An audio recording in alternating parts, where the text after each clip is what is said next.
Duane, Yes. yeah, I went online and I found some of those old class notes and write-ups. Uh-huh. Yeah, I didn't find all of them, but I didn't realize how much stuff I lost. Like you went to the YouTube or you went to the email? I went through the email because we didn't put nothing on YouTube. On some of the older videos, I linked to You the link the notes. note on the older ones. Yeah, some of the older ones, yeah. I either link to them in a Google Drive folder or on MeetUp. Some of them might be in MeetUp.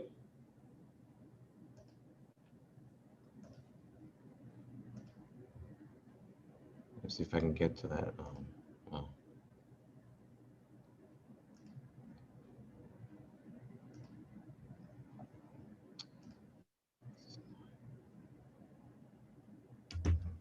Let's see.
Yeah, on MeetUp, there's stuff dating back to 2011.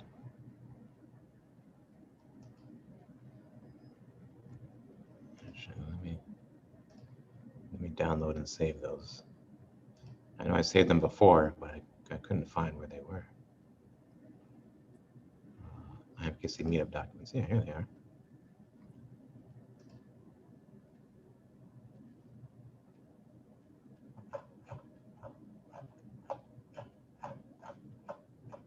Oh, yeah, there's.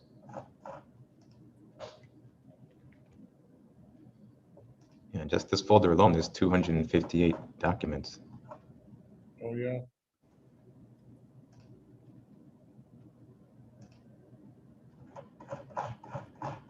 Going all the way back to 2010. Let me see. I can't see nothing. Did you? Okay. Oh, you didn't share it, right? No, I didn't share. I was just looking through it.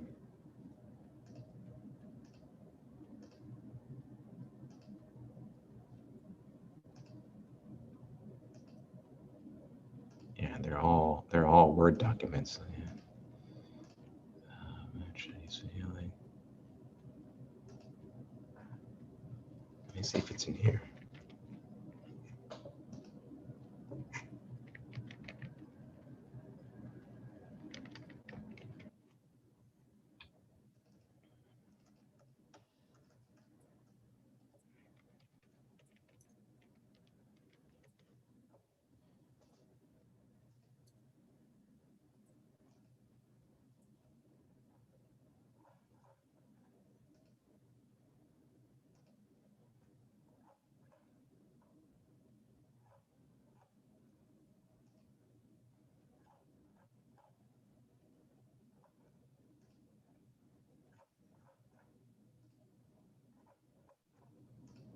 All right, here's what I'll do.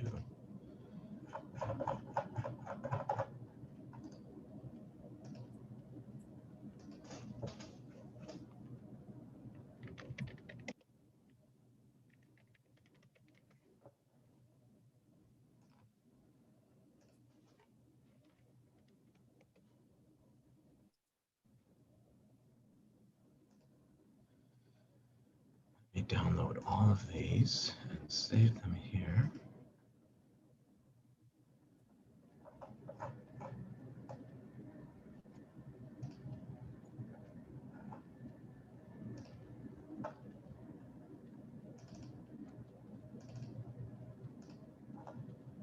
Mantra.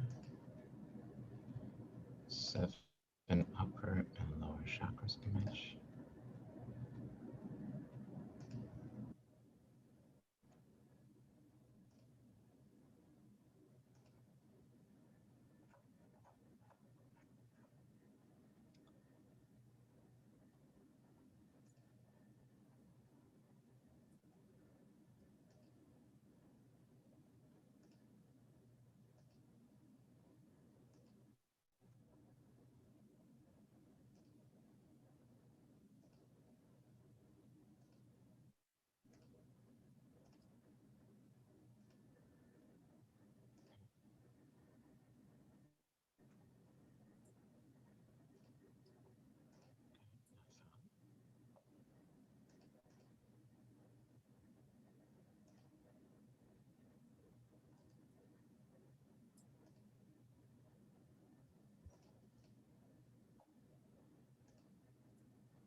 Are you still able to access the file section on MeetUp?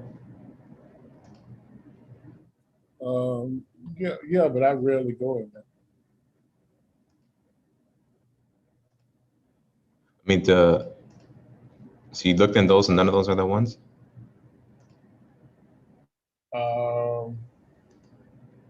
No, it wasn't in there. It wasn't in there? Oh, okay. I don't remember putting it in there. I had by that time, by 2017, 18, I had stopped attaching stuff to that. Like you don't see a lot of 2017 stuff in there, right? 16 or 17, right? No, mostly 2011, 12, 13. Yeah. Because they was trying to reserve space or something. Yeah.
seem to be much people today.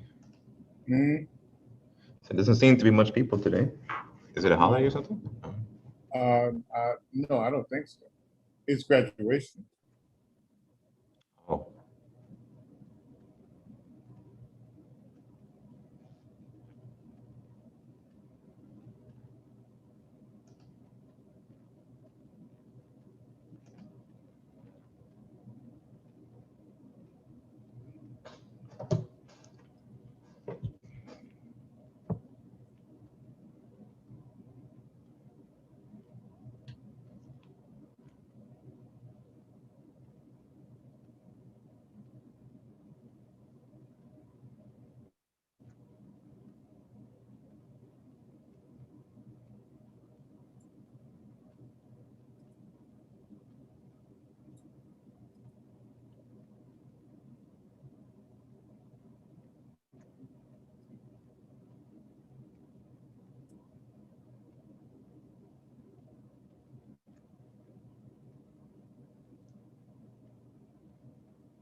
I scheduled a service for tonight. You see that?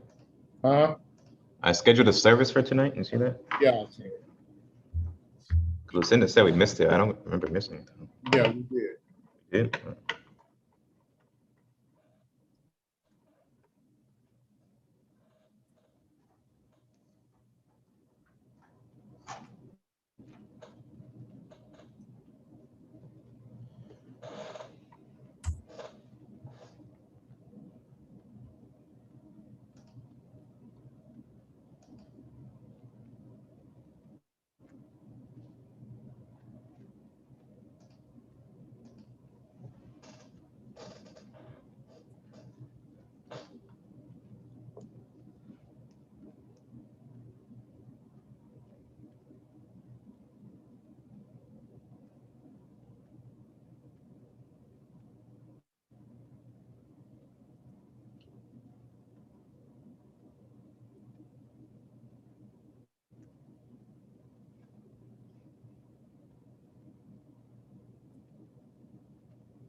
Let's have a quick roll call to see who's joining us. Let's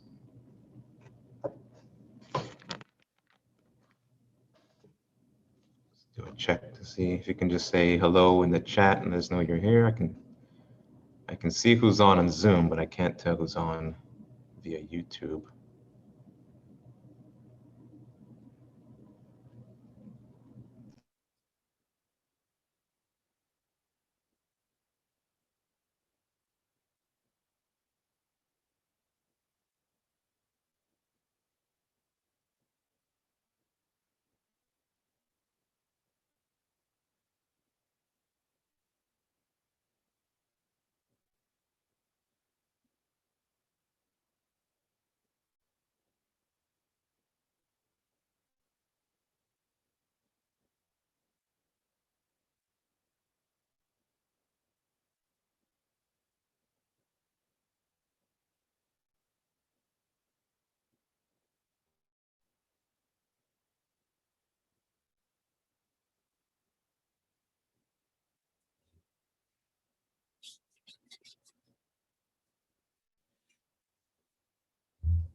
welcome everyone.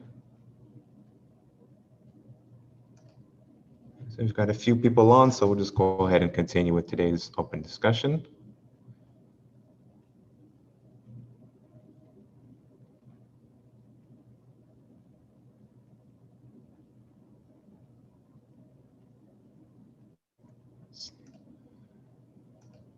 Let's open up with a prayer for the spiritual workers, and then we'll move into today's session.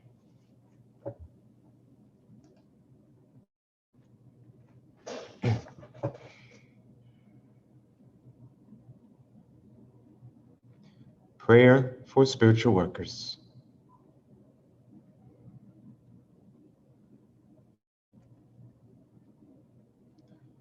Almighty God, I bless all those who, because of their limitations, would smite me.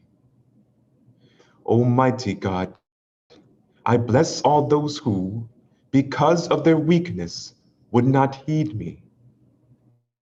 Almighty God, I bless all those who, because of their ignorance, would defile you through me. And I ask, Almighty God, O wondrous power, that your strength may be given to me now, so that I might be fortified by this, so that I might go forward bravely into the world, and despite reception, send forth my love of thee throughout all races of man. Almighty God, give me the power and strength to rise above my karmic weakness, the deficiencies in the pattern of my evolution, so that I might evolve and become stronger, I, and even stronger in thy everlasting light. O God, thy will be done.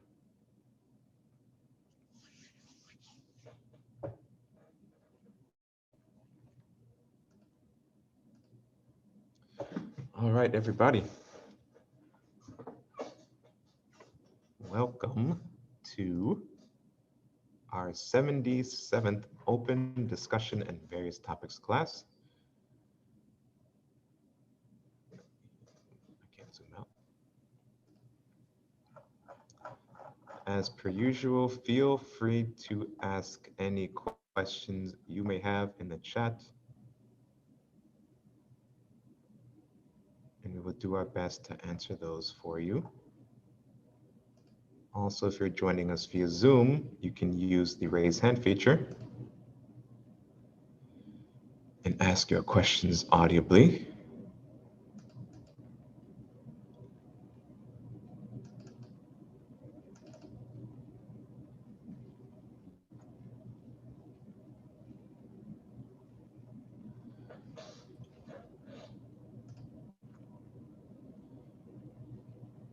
What did we cover last? Did we finish the handouts we were looking at last week? I think we did, right? Yeah, I think we did. Yeah. So do we have any questions? And while I wait for questions to come in, I'll go through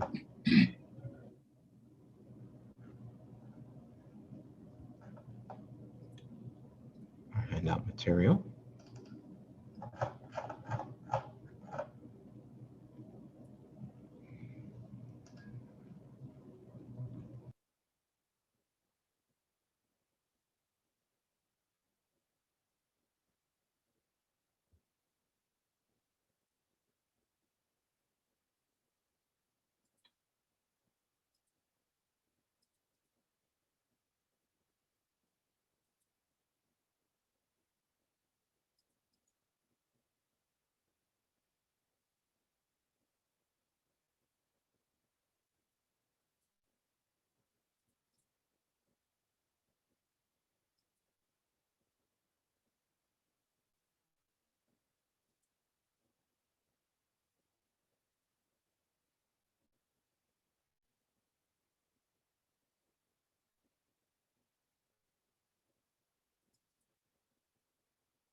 Okay, we have a question here. Any clues and tips on how to keep one's focus during these times? They're experiencing foggy brain and stunted thoughts.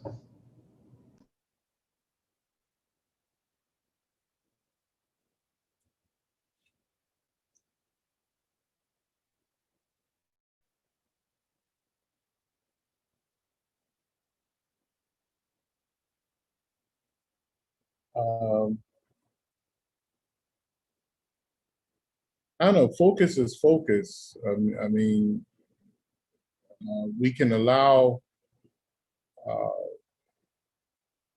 the negative thoughts of the world to invade our mind and our presence, or we can go through a ritual every day. I think I gave this before, where you you burn up those negative thoughts that linger on your mind. You use a a Raja Yoga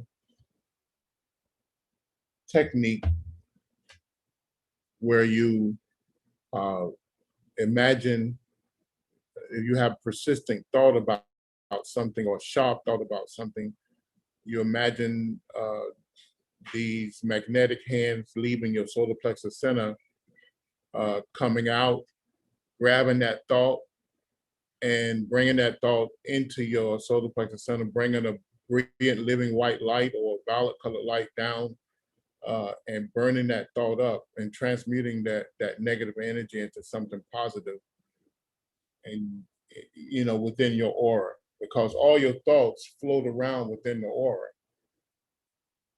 So that's one way of doing it. That's why a lot of times a simple technique is put some nice music on, music that take you into a pleasant thought frame. And a lot of times that'll burn up negative thoughts too, because what it'll do, it'll bring you, it'll take you, it'll transport you to what's connected to you in that music. Also, you can have a room in the house or outside the house where you grow particular flowers that have a certain aroma along with the music, and that'll move your thought frames and give you a point of, of consciousness or placement where it creates a barrier where you don't uh, where you're not uh, bombarded by these negative thoughts. Remember, everything around you is can be used to protect you. Your whole home environment, is very, very important. So use everything around you. I hope that helps.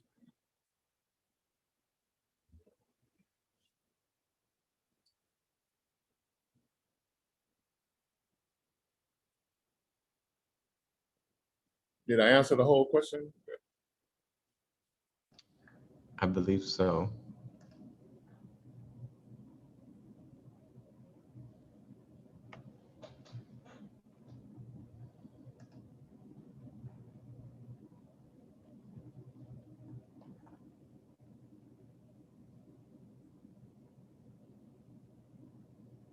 Any more questions?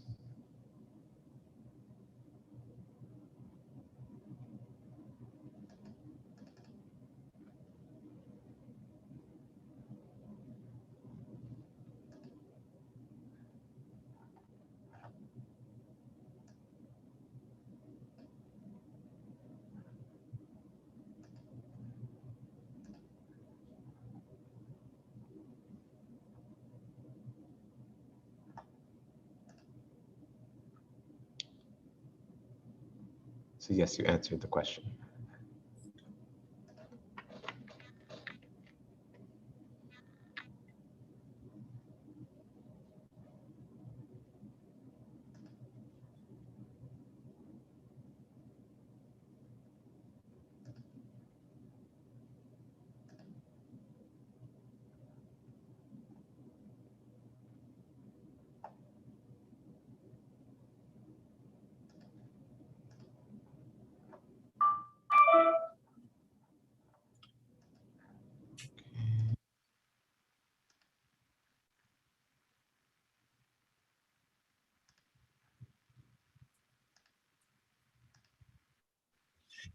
There's the chat. Last week, I sent out 2 sets of handouts to those who had requested them. One was on the 7 dimensions of creation, and the other was on the yugas.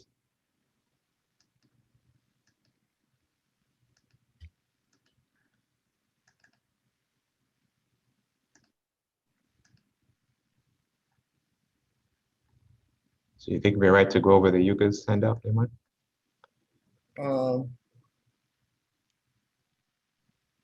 It's kind of a little complex. I don't know. You have to ask everybody. I think 7 dimensions 7 dimensions, okay. pretty good, but I mean the yugas.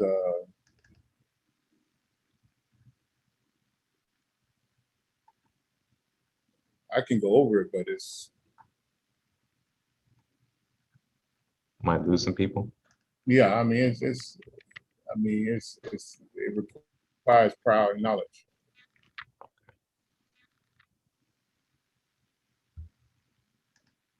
I think the diagram you gave them was the timeline of the Earth. Yes. Did it have that on there? Or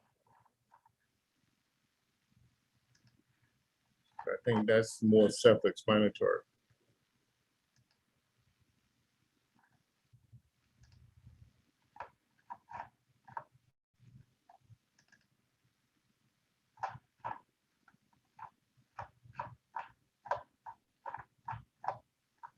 Okay, I found a couple of write-ups here on the 7 dimensions. So I can go through both and go through the handout and the write-up.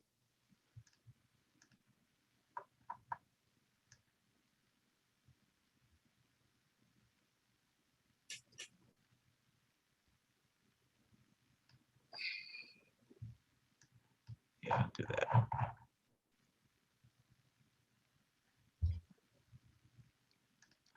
Yeah, this one's from 2013.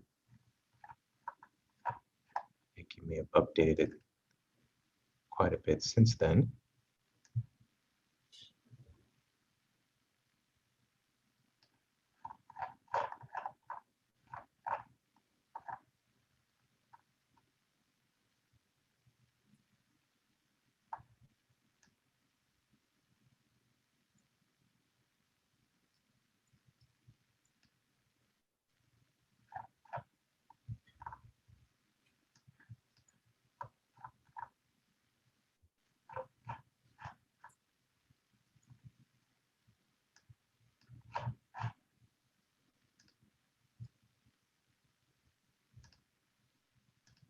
And let me explain what's happening.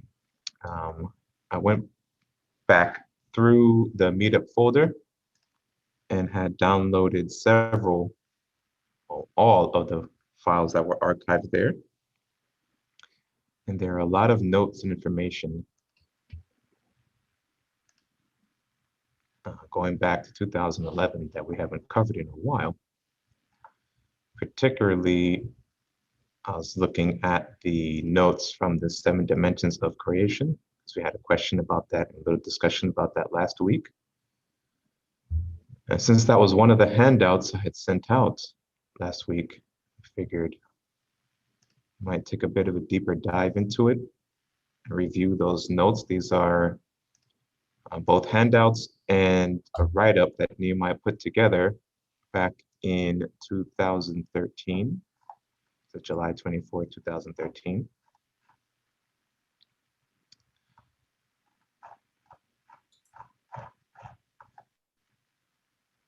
So I thought maybe we can take a look at that and go a little deeper into this subject.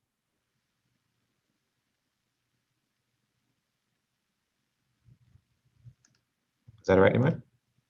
Yeah, sorry. Okay. Before that, so you have a question here. What is your perspective on past life regression?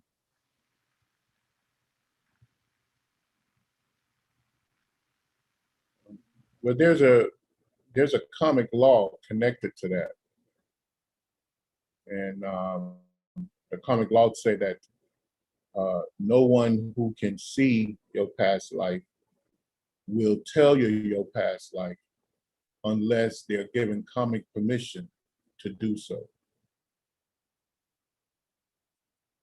So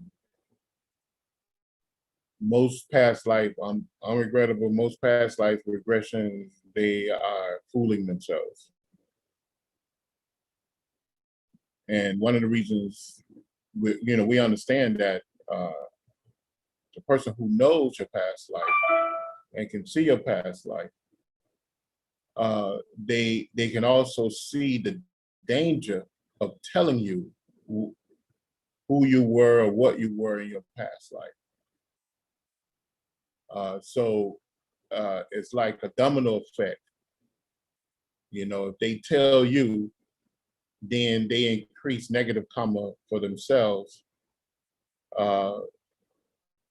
which they wouldn't do. So no one will walk into traffic in a busy highway, knowing that they're going to be crushed and mangled and have to exit the body. So it just doesn't happen. Now, the occasions where past life information can be given is when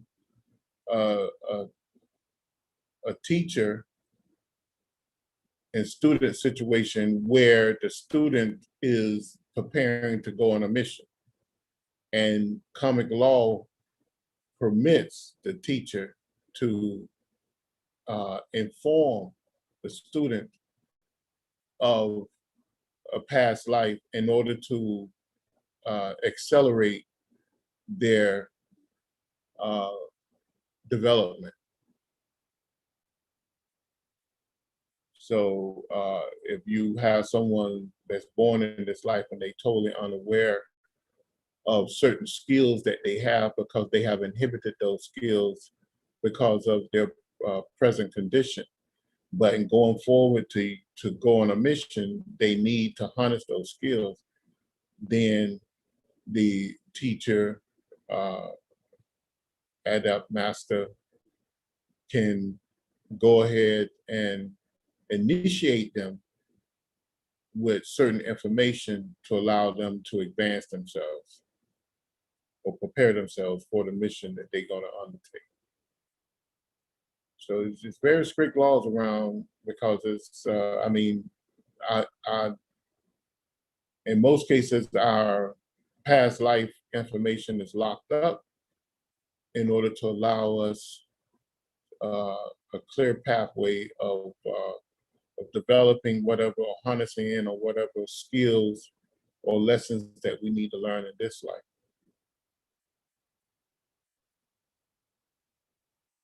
So that's the mystic laws surrounding that. I know the New Age, the whole New Age thing, have taken people in a whole different direction, but the mystic laws behind it is just what I just told you. Hope that answered your question.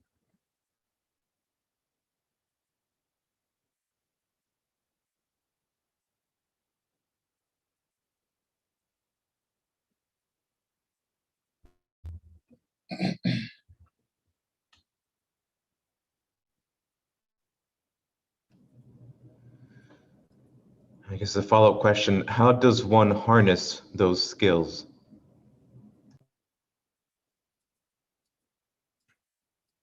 They the same way you go and you begin to, like, let's say if there's a natural athlete and that athlete was good at let's say baseball, throwing a spin ball, and so a person began to practice throwing, once they know that they was good at that in a past life, is just an example. They started throwing the spin ball, and they noticed that they were the best in the world. Because why? They were the best in the world in a previous life. Or a person had a knack for science. The master teacher come and tell them, you were one of the greatest scientists in the world in your last 3 lives. So that person began to study science in a whole different outlook. And then they notice that all this new information comes to them naturally. They don't have to work hard like the like the people who starting from point zero, because they're not starting from point zero. It's a part of them. It's in them. It's who they are. It's how they seen things anyway. They just never really noticed it.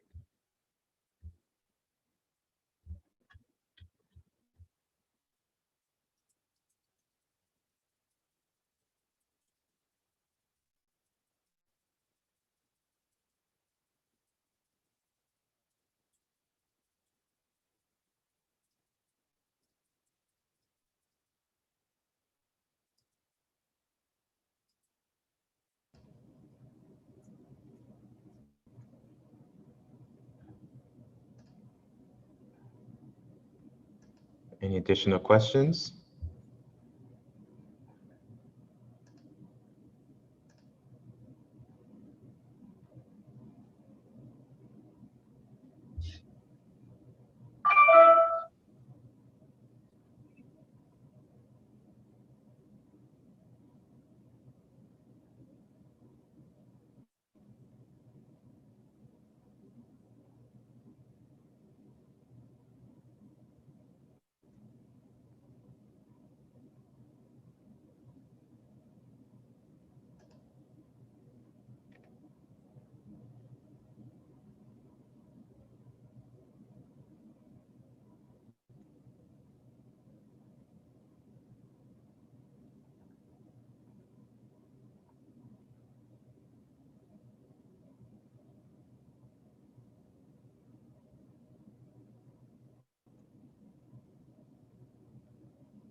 How does one,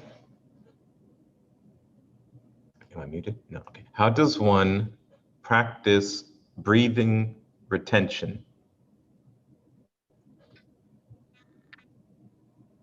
There's 2 books that I would recommend.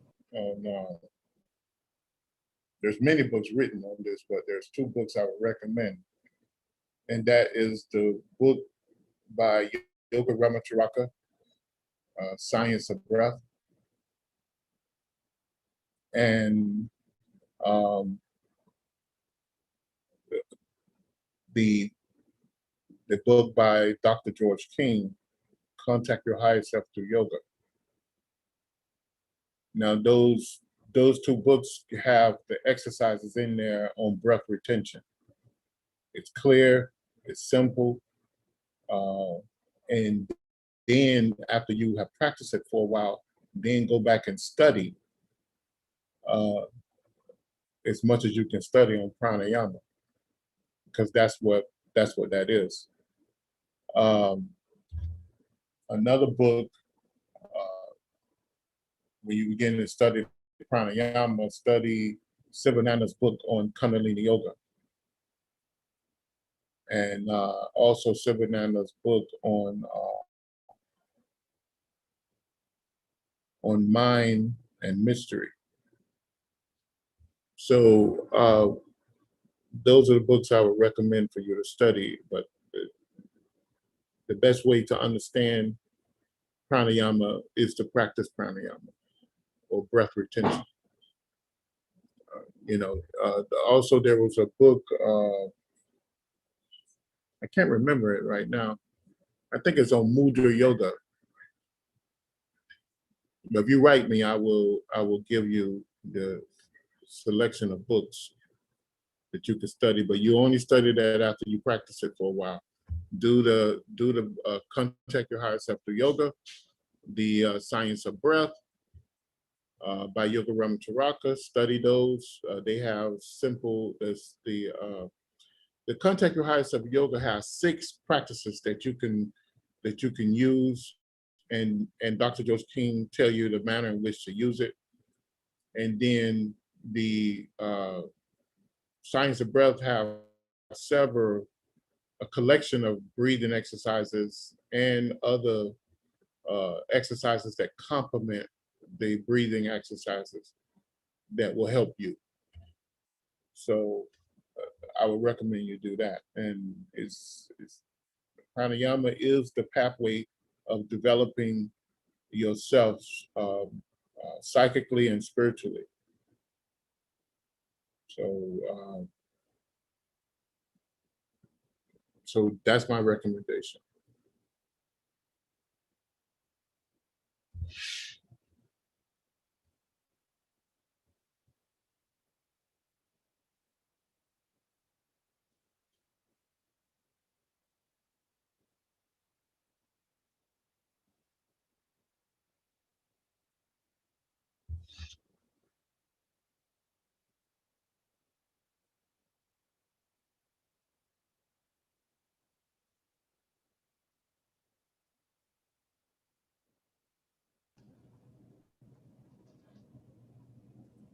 Okay, have any additional questions?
How can we contact a diva? Mm.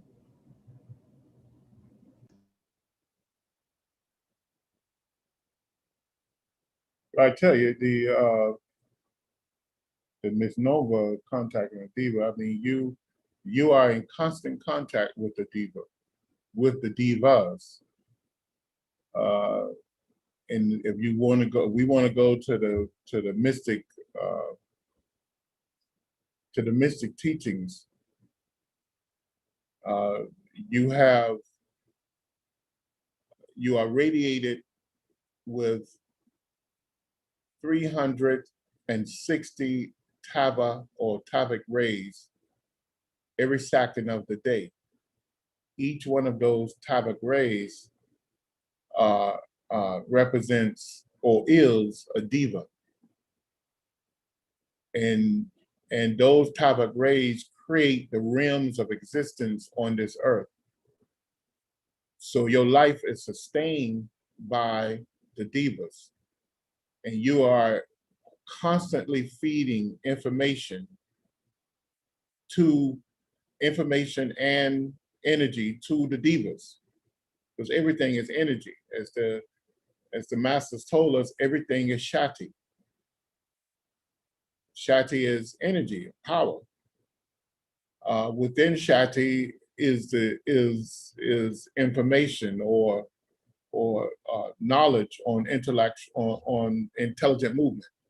So when the sun released these rays that creates the realms that we live in, then we are in constant communication with the devas. The devas live on a vibrational level of existence that is constantly building the reality that we seek to live.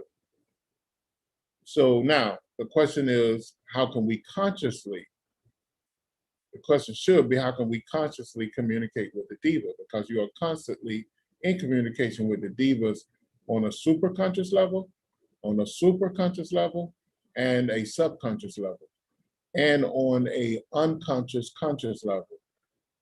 So now, if you want to communicate with the divas consciously, then you release energy, which we do in our prayers, to enhance a particular thing, or we work towards something that we want to build for ourselves, and we consciously create all the motions necessary that will create the positive energy or creative energy to create what we want. And we recognize that we are giving all this energy to the various uh, uh, elements that make that reality come into manifestation.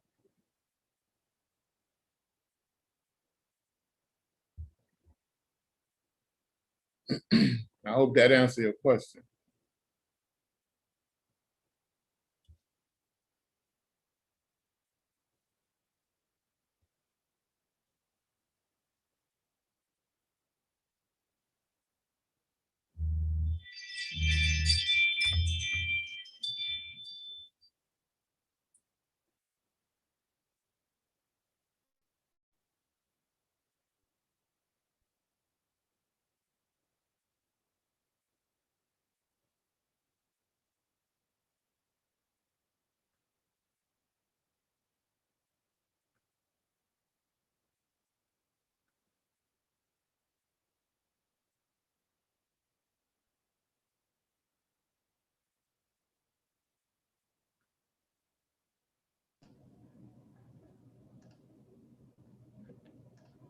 Have any more questions?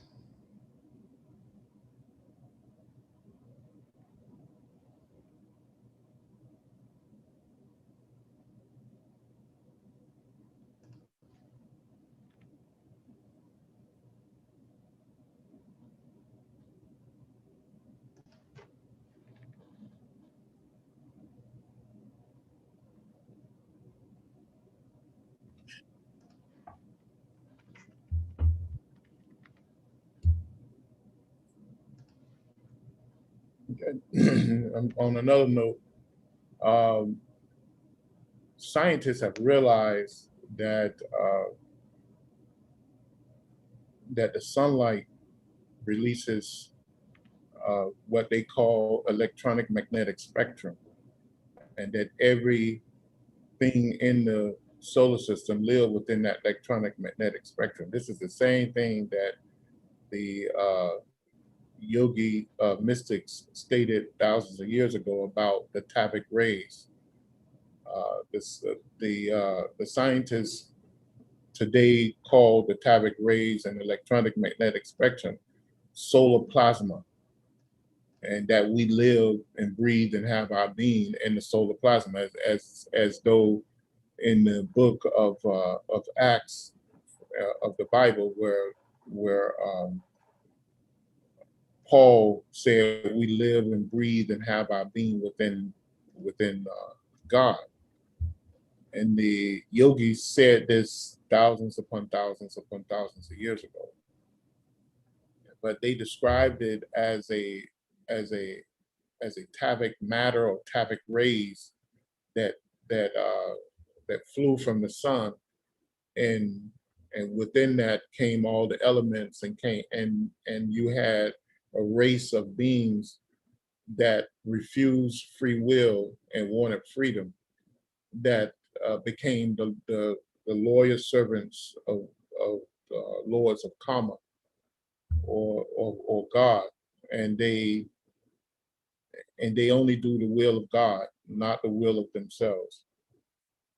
In other words, they make sure that the law is upheld. So the scientists realize that this electronic magnetic spectrum exists, and that we have to live and move and operate in the laws of that electronic magnetic spectrum, or that solar plasma. When we don't, we have adverse reactions. So you can go and study it under that light as well.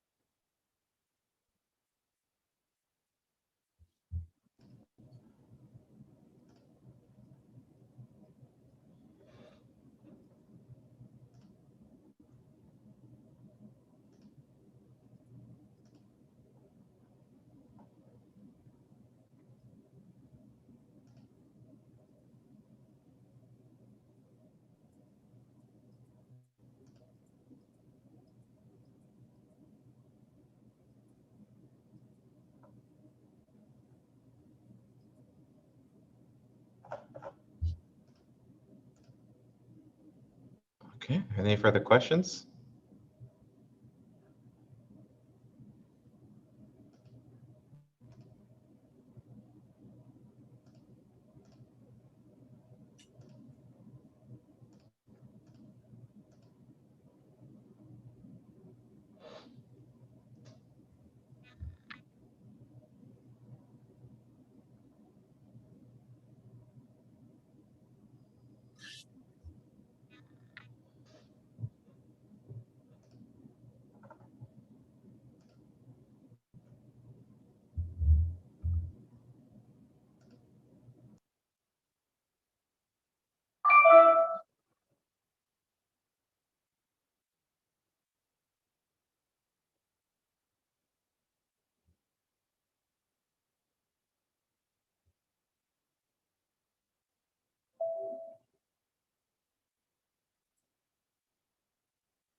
Okay, another question here. I've done the 12 blessings, but not the spiritual push and commemoration.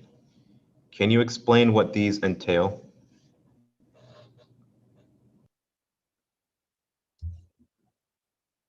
The spiritual push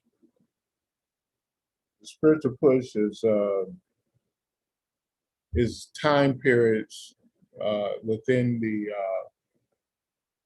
the year where the energy being released from your prayers, if it's unselfish, increases 3,000 times. Now, and the spiritual push usually lasts around 30 days. Now, what we understand about the spiritual push is that a great Lord of Kama, which we call Mars Sector 6, comes into orbit, comes into orbit of this planet to help balance the spiritual energy crisis of this earth. And during that time of his presence and his hosts that's with him, the energies, all unselfish energies or actions will be increased by 3,000 times. And they do this 4 times a year. Now, how long this been happening, we really don't know because we didn't have the information. But through His Eminence, Sir George King, he gave us that information. He was in contact with them and he gave us that information. Although when we go back to the Holy Bible and we go back to all these different stories in the Bible, we see where they spoke about the hosts of heaven and how they came in and intervened. And I mean, you could go at this one story after another that talks about this. In modern times, it was explained to us more vividly and with a greater understanding. So that's what the spiritual pushes are. The commemorations are, we commemorate acts of great sacrifice to bring about a great comic manipulation on the behalf of mankind, where you had certain missions that happen. We commemorate that date so that that time and in space will not be forgotten, and that we will increase the information, knowledge, and signature of that event.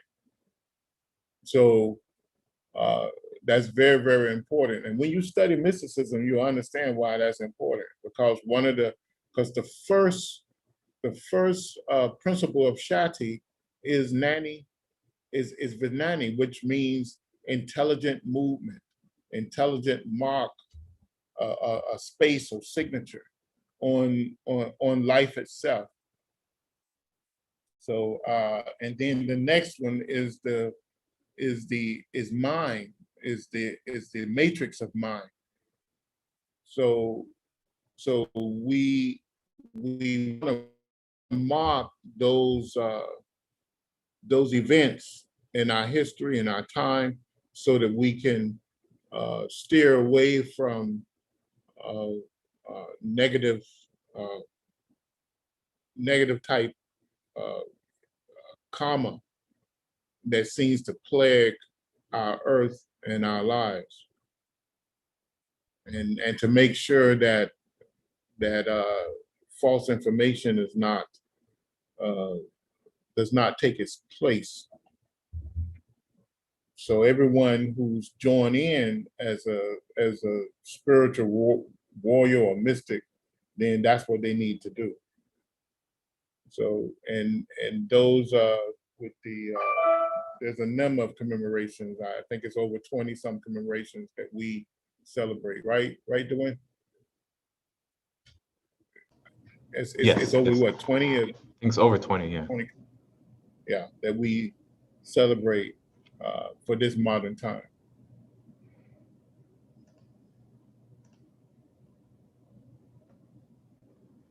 And the 12 blessing is the tool to accelerate those type of energies during those type of commemorations, or at least the prayers and techniques of those commemorations and the prayers and techniques during the spiritual push.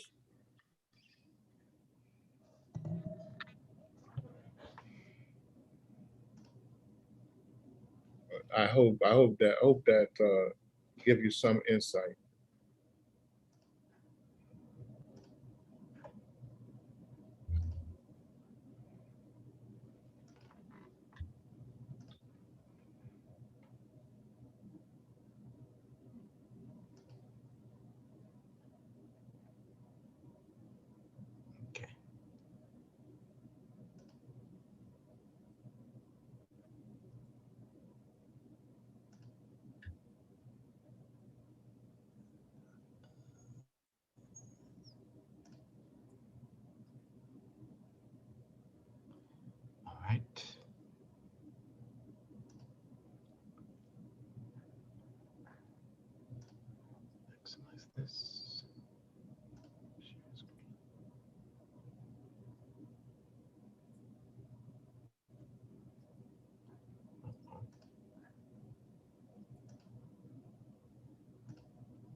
So you looked at the collective diagrams that's you was looking at? When?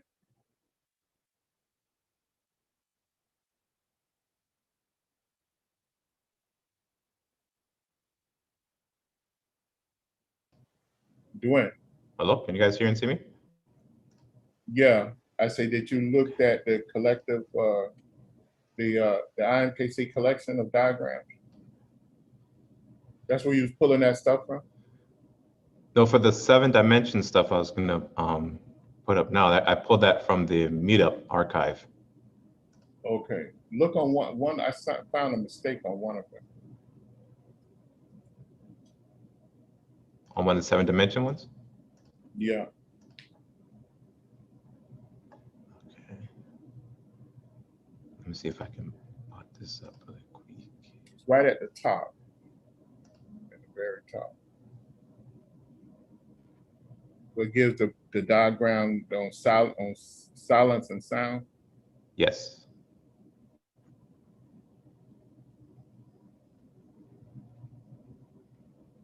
Okay, I'm sharing it now. It has of instead of or. On. Let me see. No beginning or end.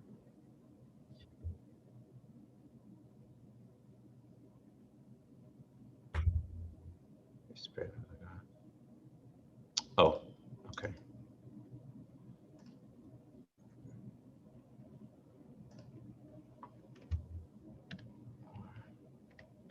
Oh.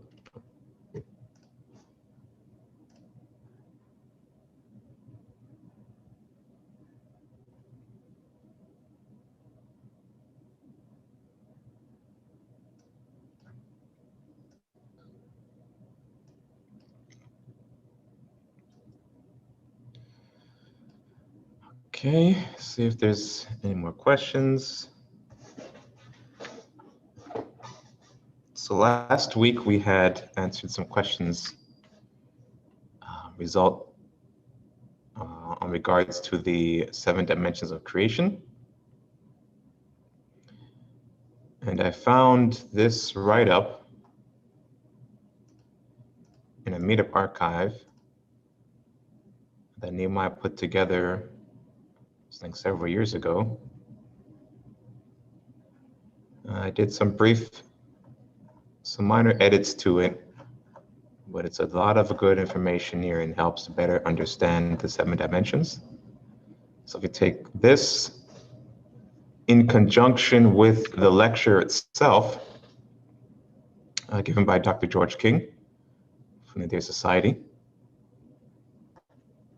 as well as the handouts, it'll really help you to understand, or begin to understand, and apply this information to your own spiritual practice. So let's take a look. I'm sorry, There go was ahead. another diagram of that too. Yeah, there's this one. I sent these two out. Okay, yeah. But I did not send this one out because I just found this one. I was working on it today. Yeah, that had to be like 10, 12 years ago. Yeah, the date on this document was 2013, but you actually have 2010 here. So I guess you wrote it in 2010, reviewed it in 2013, and then John just went through it again. There's actually two. There's this one, 7 dimensions of creation, and then you had made a simpler one. This one. Yeah. But they both go hand in hand, so I included it here. So what we'll do is we'll take kind of a top-down view. We'll start with the main handout, and as we go through it, main write-up, we'll get to the second, the simpler explanation. And both of them together, I feel, really helps to us in understanding this concept, as well as the diagrams which visually depict everything that's stated in the narrative portions. This is not currently in the Google Drive shared folder, but I want to go through it one more time to clean some parts up, and then I'll upload it to the folder, and everyone can download and access it then.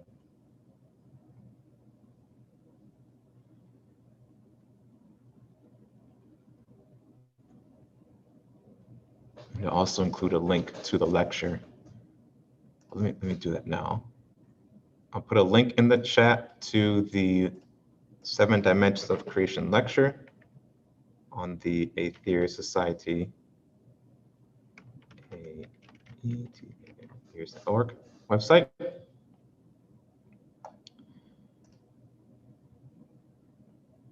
That should help as well.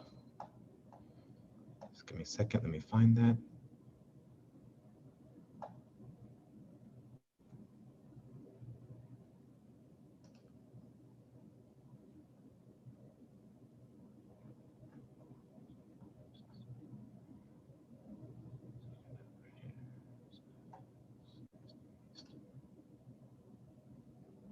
I don't think they have a search.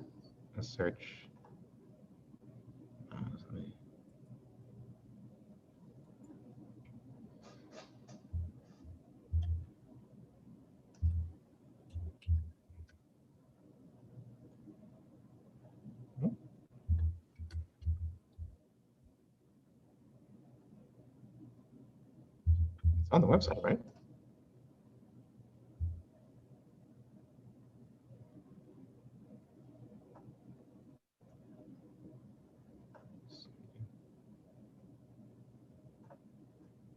I don't see it.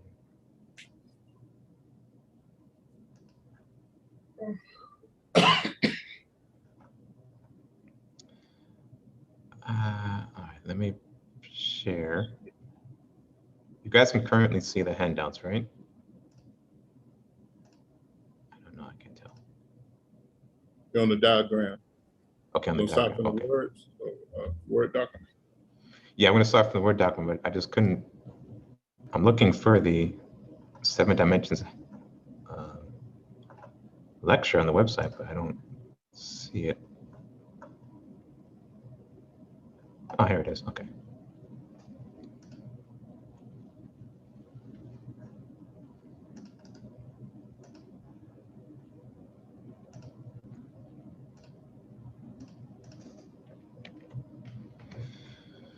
So that's the lecture.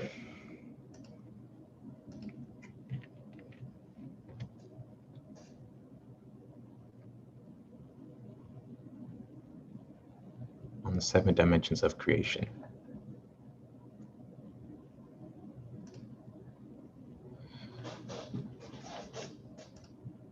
Okay.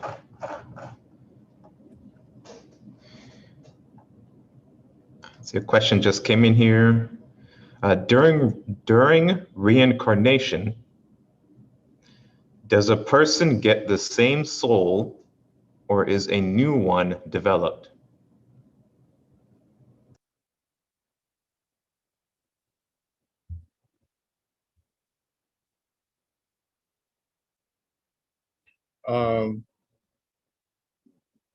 Your soul is your soul. From the day the spirit releases the soul, it's the same soul that you have throughout your involution and evolution. So life after life is the same soul. The soul is indestructible. It can only be absorbed back into the spirit. The spirit is the divine spark of God, which we call the I am, and the soul is the I. So the spirit extends itself from the absolute, which is God. Then the spirit creates the soul, which is a part of itself, which is a traveling body for itself, because the spirit never moves from its position. And the soul travels out and go through many incarnations or reincarnations. And then the soul, when the soul comes back to the spirit, the soul comes back as a conscious as a conscious God over manifestation. So the soul, it doesn't die, and it doesn't. It only it's the background operating system behind all your lives. That's one way to look at it.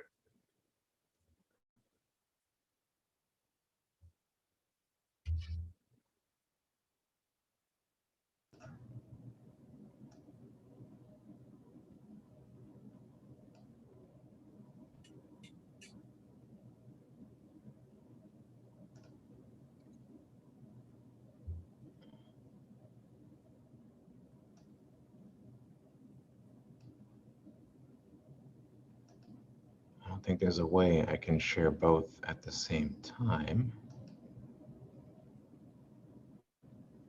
All right, we'll start with the narrative and then we'll go back and look at the visual. The 7 dimensions of creation. Let me zoom in a bit. The divine will imposes those conditions upon the mind as directed motion in a time frame of length, breadth, and height. When I first heard the above statement from His Eminence Sir George King some 20 years ago, describing what the 7 dimensions were, I knew that this was superior knowledge because of his ability to give such complex wisdom in such a simple fashion with precise clarity. I knew his contact with the Cosmic Master had to be more than real. This above statement unlocks the deeper meanings of the ancient knowledge of creation and describes the forces of creation by clearly showing the 7 dimensions used to bring manifestation into being and the dimensions that hold manifestation in existence. The following several paragraphs show how the brief explanation given by His Eminence Sir George King of the 7 dimensions of creation brings great clarity to understanding the mechanics of the ancient East Indian philosophies on the beginning of creation. Let us briefly examine this ancient concept of the beginning of creation. God spoke the word, and the word was God, and creation was formed. The word was a sonic vibration released from the absolute, or God, which made its impression on the universal mind substance and the all-pervasive cosmic energy, prana. The word was God, because God is all in all, for all things come from and is contained and maintained within and by God. It is said that the first word spoken could only be an expression that gives the name to the one life, the absolute God. And this word contained the expression of the divine will of God. All right, so very quickly, let me stop there for a moment because this also refers back to the set of handouts we looked at in the past couple of weeks, where the entire creation process was depicted, which is in our shared folder. Really quickly, let me just put that up.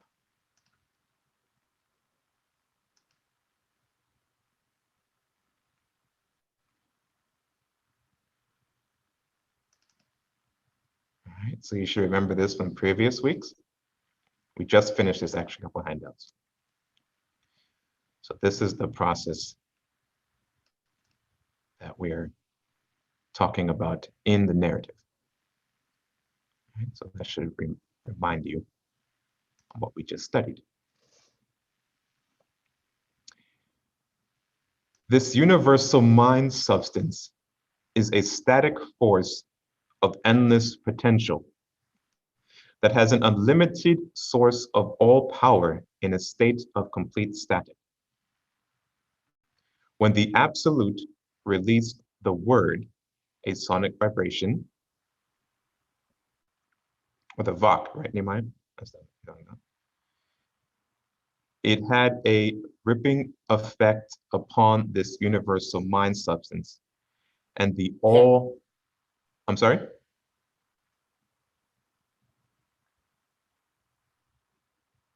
You say something, Nehemiah? Go ahead. I'm listening. Ripping effect, okay.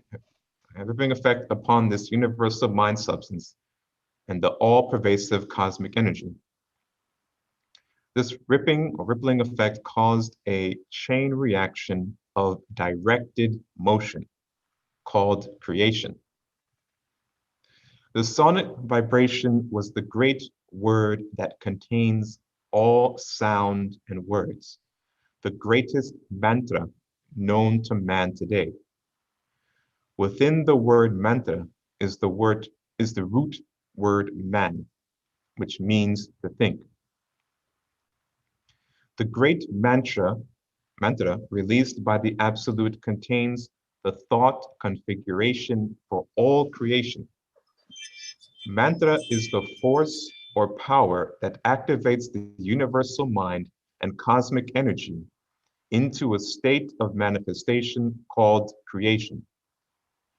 Creation is the result of a sonic vibration being placed on the universal mind substance and the all-pervasive cosmic energy in a framework of divine law and time units to produce a manifestation of involutional and evolution in a spiral effect of cosmic matter from the micro level to the macro level and vice versa.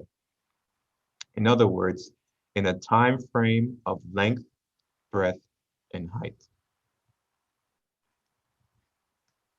Okay.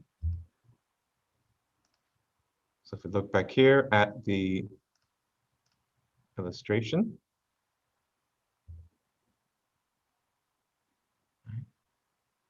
that's what's being described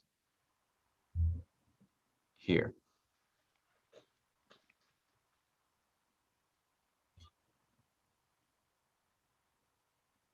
The silence, the presence of the Absolute, the static creative line of endless potential, the unmanifested state of the spirit. Up here is that static state.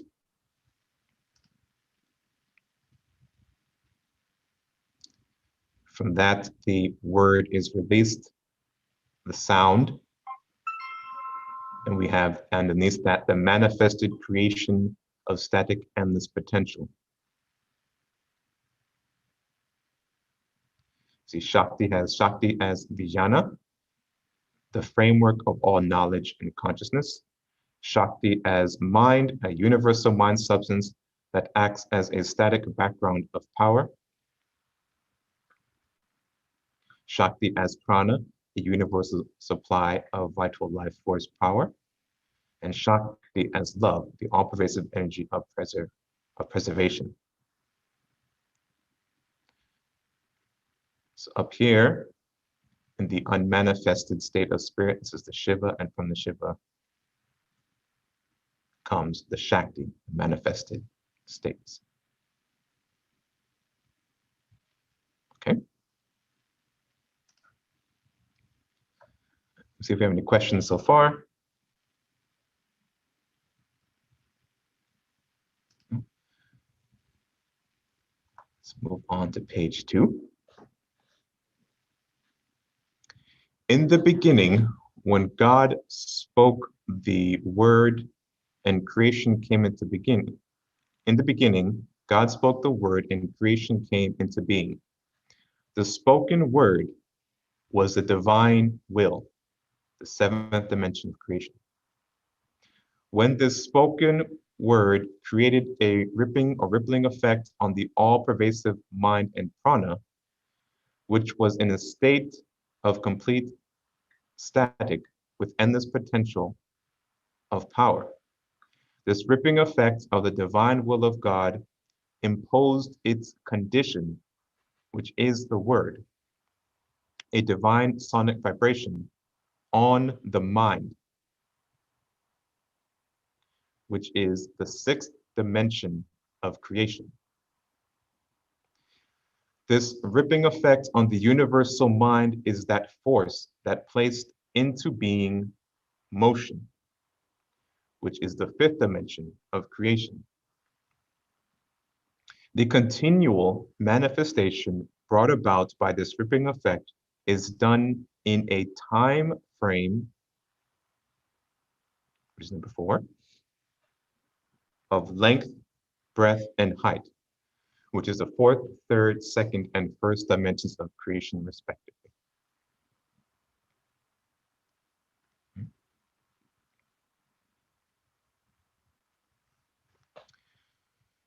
So 1, the 7 dimensions of creation.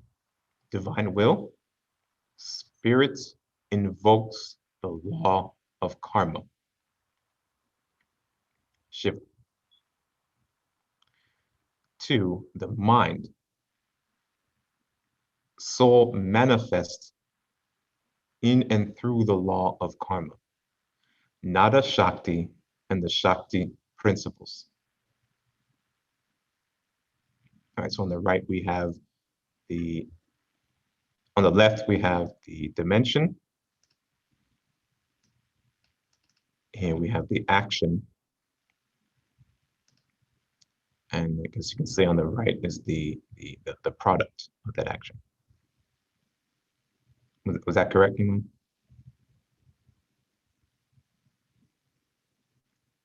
Yeah, that's correct. So 3, we have the dimension of motion,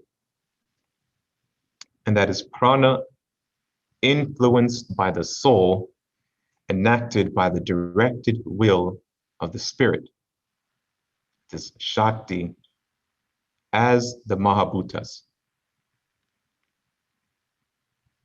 Remember, Shiva is unmanifested and Shakti is manifested. 4, time, manifested mind and vital energies set in motion by the soul in a time frame of karmic pressures. The result is the cycles of pranas, the formation of prana under karmic pressures.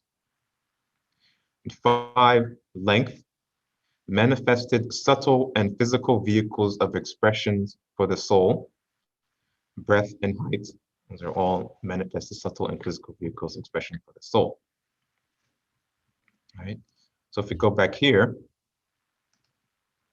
I apologize if I'm hopping around a little too much, but I really want to make sure that these connections are made. Because I know for me as a student, it really helps me to understand, or at least to begin to understand these concepts. So if we look back here, here's that same process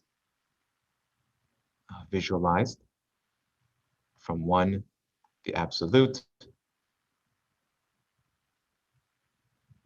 unmanifested Shiva, Shakti, Shiva spoke, God speaks the word. We have the manifestation. And you see here, constant motion. The dimensions are listed here as well. The soul then forms vehicles of expression, as listed here.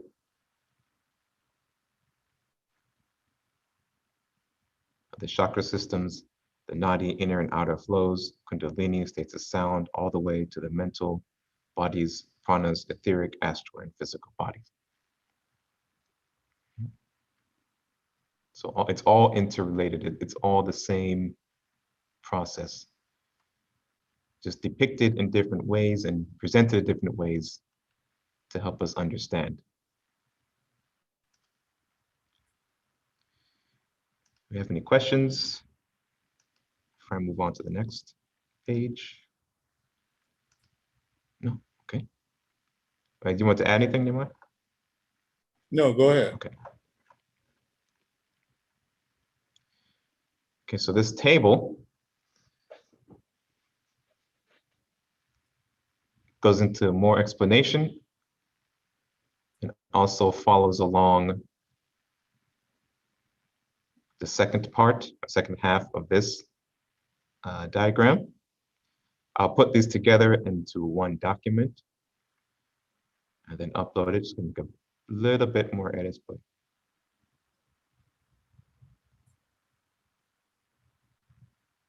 most of it is good to go.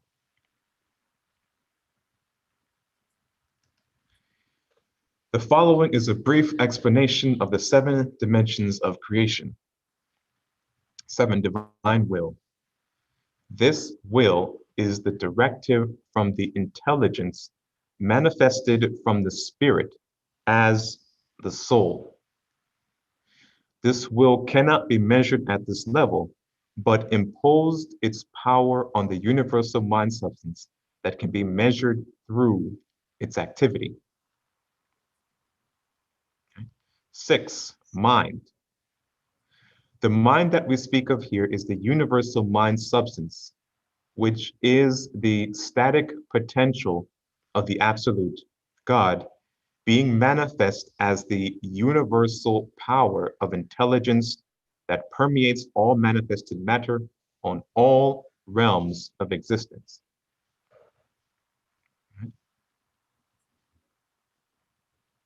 It is the background mental energy for all manifested matter. It is the all-pervasive mind energy used to mold and shape all matter and is used by the soul to create the limited fields of consciousness it used to bring about involution in order to move through evolution, or the ORG unit, as we looked at before. This mind energy is that power the soul uses to mold the Shakti power of the universe within the karmic framework of divine laws. Mind can be measured by and through its capacity of performance.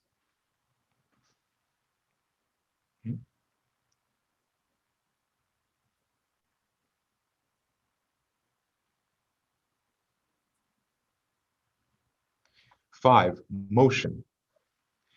All motion is directed motion, brought about from the power of the sea of mind energy being awakened by the will as directives from the absolute through the soul to bring about involution and evolution. This motion is manifested tension placed on Shakti power to mold it into the many forms it must take in order to bring about creation. Motion is an aspect of mind in operation. It is active, it's the active manifestation of Shakti power out of the endless static potential from the absolute, or God via the soul and universal mind substance. This motion runs in cycles dictated by the all-pervasive karmic law that brings about the next major dimension known as time. Of course, motion can be measured on many levels of operation.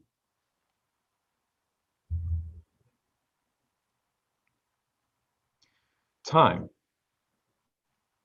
This 4th dimension is a measurement of time, which is brought about by the karmic pressures exerted from the will, imposing conditions on the universal mind substance as directed motion. The directed motion molds and shapes the great Shakti power into cycles of operation, which creates a consciousness or an awareness of time. 3, length. This is the 3rd major dimension, which gives us the measurement specifications of the distance and time cycles within the given points of distance of durations of operation. This is related to the soul's vehicle of consciousness, conscious, subconscious, and supraconscious mind, and the vehicles of expression, auric, mental, etheric, astral, and physical bodies. So we are here. All right, so this is what we're describing in the embodied aspects. Right? Height, breadth, length, time, motion, mind, and will, corresponded to the auric structure.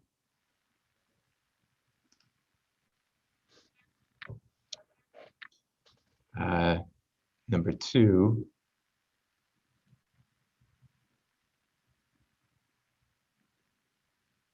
wait, did I skip number three? No, number two, breath. This is the second motion, the second major dimension, which gives us the measurement specification of the side-to-side distance or full width of something within the manifested parameters of operation.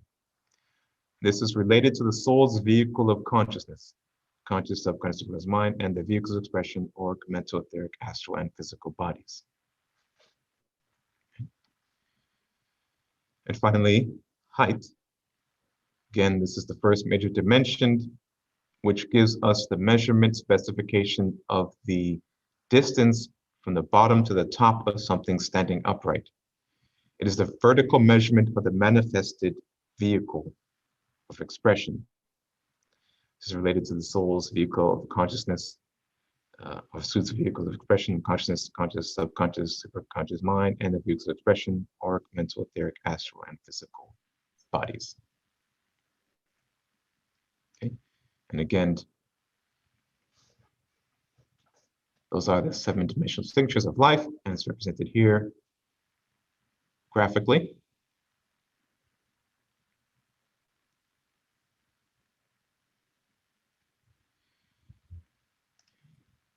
And do we have any questions on that? Let me see in the chat. No. Let me just wait a couple of seconds, see if you have any questions.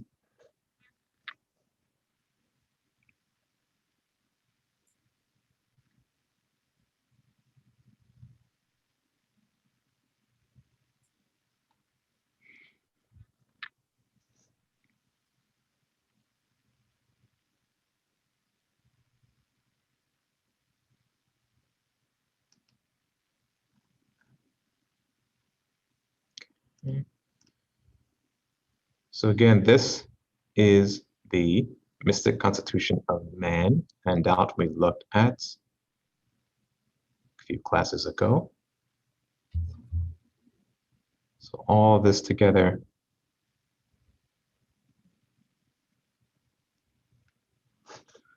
really help in understanding not only the 7 dimensions, but also your mystic constitution. Okay, so if there are no questions, let me move on to the final table. And in this, I think this is cutting off some text. In this page, on this page, Nehemiah breaks it down even further to help us better understand these concepts. So let's take a look and see what we can learn. A simple view of this subject in our daily activities in first contact. So in other words, he's showing how the 7 dimensions apply in how we interact with one another in our daily activities. During our daily activities throughout our lives, we view everything under this science of the 7 dimensions of creation. We do this instinctively as a rule of observation, analysis, and making a temporary or final judgment of those things within our environment or lives. Our intuitive abilities and creative nature has us to respond to objects and life, excuse me, has us to respond to objects and life forms with these creative dimensional signatures of life. Okay, so let's take a look at it. Will. When we examine the nature of someone or something, our first instinct is to observe the will or integrity of that person, which determines the force or zest for life. The expressed will of a person gives you insight on the abilities and qualities of that person. For example, such as a doctor, teacher, mother, father, construction worker, etc. With with inanimate objects, the will of something is determined by the design structure, which expresses the forces of will that's being imposed on the spatial forces of static mind substance that allows design structure to work. Right? So everything from a rock to a tree to a table to a laptop computer, for example. Mind, 6. Keyword here is intelligence, static power, and silence or silent power. When we come into contact with a person, our first instinct is to probe their inner mind, their knowledge, character, and mental strength, and their outer mind, which expresses in the intelligence of the person that has been accumulated from the experience cycles of that person's life.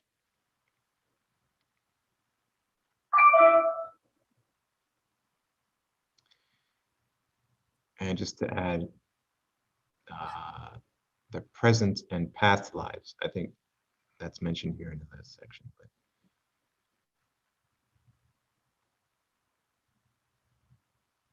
that's included as well. Motion.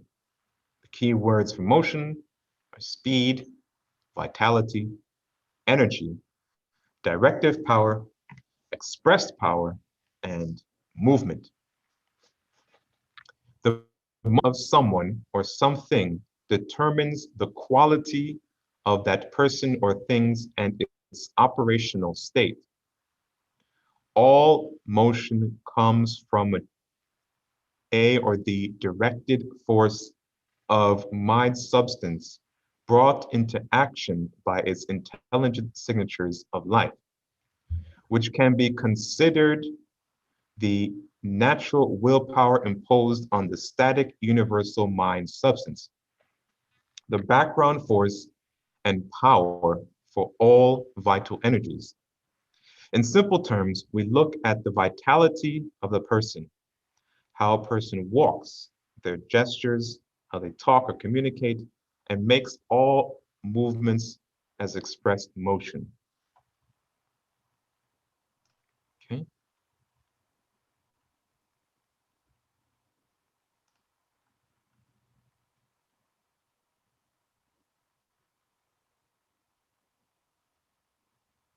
Four, time.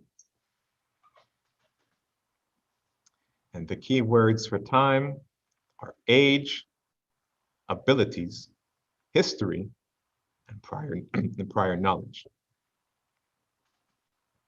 When we meet someone, our first instinct is to observe that person's age, which is a direct result that comes from from their time here on earth or the time they have put into their profession or work, craft, or performing a particular job. 3, length, distance, time, and cycles. The key words for 3, for length. This is the measurement specifications of the distance, time, and cycles within the given points of distance of durations of operation. Breath, keywords side to side, distance, or full width. The measurement specification of the side-to-side distance or full width of something within the manifested parameters of operation. And finally, height. Distance from the bottom to the top. The measurement specification of the distance from the bottom to the top of something standing upright. It is the vertical measurement of the manifested vehicle of expression.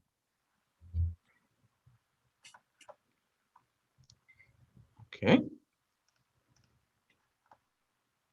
And that, ladies and gentlemen,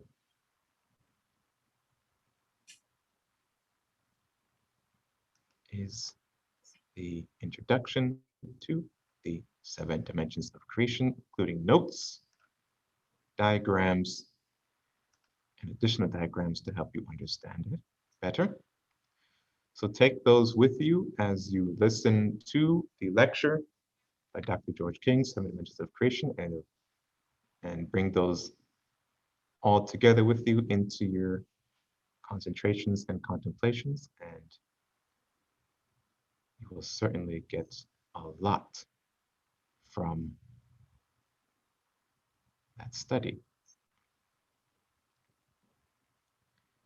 And also, whenever in the future you hear someone glibly talking about 4th, 5th, or moving into the 6th or 8th or 12th dimensions, you'll be able to better develop your discrimination and know proper. So do we have any questions on the 7 dimensions, or any questions at all before we close out today's session?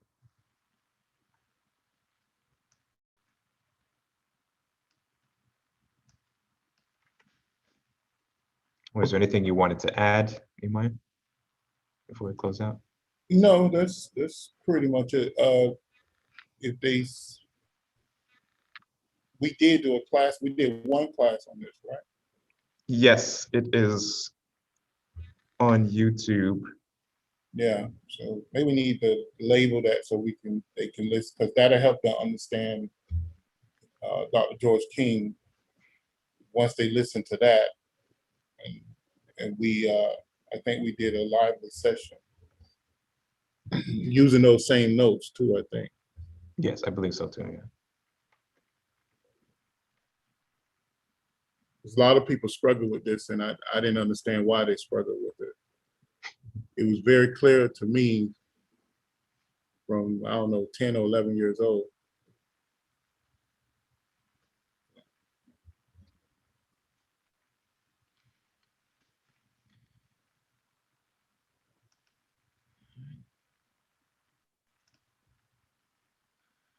So if there's no final questions or comments, let us close out today's open discussion by reciting the New Lord's Prayer.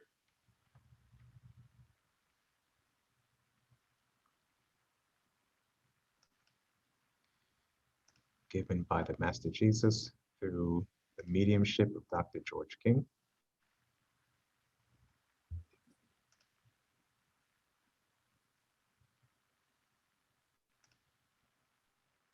Make sure there's no, just one final check, make sure there's no questions or comments in the chats. Okay.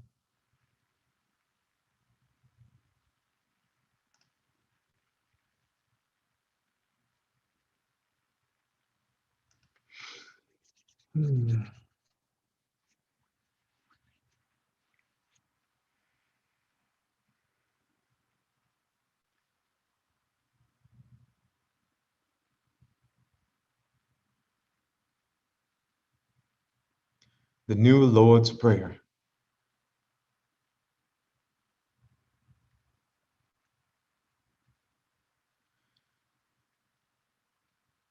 O divine and wondrous Spirit, O everlasting Lord of hosts, send forth now through me thy great and lasting power, allow me, Almighty God, the lasting privilege of radiating to all the world thy great love, so that those who suffer may be given the power and energy to rise above their weaknesses. Almighty God, in great humility do I ask you to send forth your power to give to me this great lasting privilege of being a channel, so that my suffering brothers may be helped and guided and healed and lifted into thy light, so that they who know not may look up, and in doing so receive to their higher selves your divine counsel. Almighty God, this day have you granted me a divine privilege. I ask you now to give to me the strength, so that never again will I turn from my inner vision of you. Oh, great peace, great peace, great peace. In praise of your greatness, O God, doth my soul sing, granted energy to sing on forever and forever.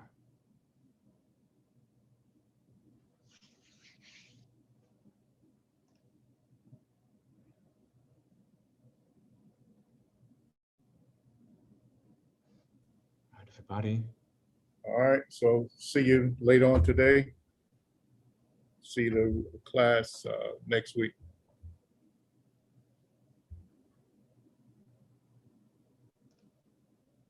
All right, thank you, everyone. We'll see you next time.